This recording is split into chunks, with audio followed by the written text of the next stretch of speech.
അൽഹംദുലില്ലാഹ്, പവിത്രമാക്കപ്പെട്ട റബീഉൽ അവ്വൽ മാസം നമ്മളിലേക്ക് വന്നിരിക്കുകയാണ്. മുത്തുനബി സല്ലല്ലാഹു അലൈഹി വസല്ലമ തങ്ങളോടുള്ള സ്നേഹവും ആദരവും നമ്മുടെ മനസ്സുകളിൽ പുതുക്കുന്ന മനോഹരമായ ദിനങ്ങൾ.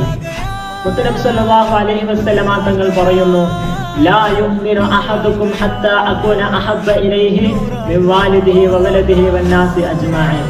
നിങ്ങളുടെ മാതാപിതാക്കളെക്കാളും സന്താനങ്ങളെക്കാളും മറ്റുള്ള ജനങ്ങളെക്കാളും എന്നെ സ്നേഹിക്കുന്നത് വരെ നിങ്ങളിൽ ഒരാളും പരിപൂർണ്ണ മുഅ്മിനാവുകയില്ല. ഹബീബായ നബി സല്ലല്ലാഹു അലൈഹി വസല്ലമ തങ്ങളെ നമ്മുടെ ജീവനേക്കാളും സ്നേഹിക്കുക എന്നതിന്റെ ഏറ്റവും വലിയ അടയാളം അവിടുത്തെ ശരിയെ നമ്മുടെ ജീവിതത്തിലും കൊണ്ടുവരിക എന്നതാണ്. ഈ റബീഉൽ അവ്വൽ മാസത്തിൽ നാം തീരുമാനിക്കേണ്ടത് അവിടുത്തെ ഒരു സുന്നത്തെങ്കിലും നമ്മുടെ ദൈനംദിന ജീവിതത്തിൽ പുതിയതായി കൊണ്ടുവരിക എന്നതാണ്.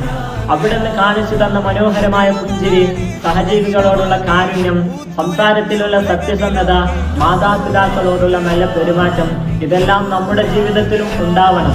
നബി സല്ലല്ലാഹു അലൈഹി വസല്ലമ തങ്ങളോടുള്ള വർദ്ധിച്ച സ്വലാത്തുകളാൽ ഈ പുണ്യമാസത്തെ നമുക്ക് ധന്യമാക്കാം. അള്ളാഹു നമ്മയെല്ലാം നബി സല്ലല്ലാഹു അലൈഹി വസല്ലമ തങ്ങളുടെ യഥാർത്ഥ ആശയങ്ങളിൽ ഉൾപ്പെടുത്തി അനുഗ്രഹിക്കുമാരാവട്ടെ. ആമീൻ യാ റബ്ബൽ ആലമീൻ. അസ്സലാമു അലൈക്കും വറഹ്മത്തുള്ളാഹി വബറകാതുഹു.